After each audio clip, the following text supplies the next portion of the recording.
لو انت حبيت تدخل الرايس كيك في الدايت بتاعك، يا ترى الاختيار ده هيكون معانا ولا لا؟ ده اللي انا جاي اقوله لك في الفيديو النهارده. وقبل ما ابدا متنساش تعمل سيف وفولو عشان يوصلك كل جديد في فيديوهاتي.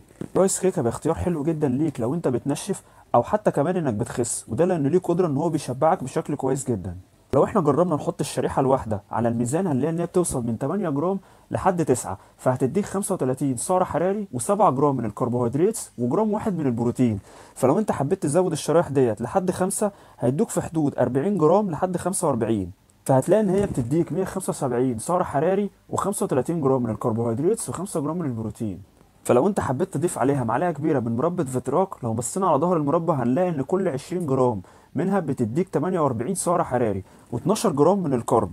فلو احنا حطينا معلقه كبيره منها هنلاقي ان هي بتدينا 20 جرام. فلو احنا ضفنا المعلقه الكبيره على الرايس كيك هتلاقي ان القطعه الواحده بتديك 83 سعر حراري. فلو حبيت تزود الكميه وتخليهم الاثنين هتديك 166 سعر حراري. عشان كده هنلاقي ان هي سعراتها قليله، فهي هتناسبك لو انت بتنشف، وخاصه لو انت داخل بطولات او حتى كمان انك بتخس. ودايما خد بالك من الكميه اللي بتاخدها على حسب الهدف بتاعك. لو عجبك الفيديو متنساش تعمل لايك وسيف، وقولي لي حابين الفيديوز اللي جايه في الكومنت تكون عن ايه.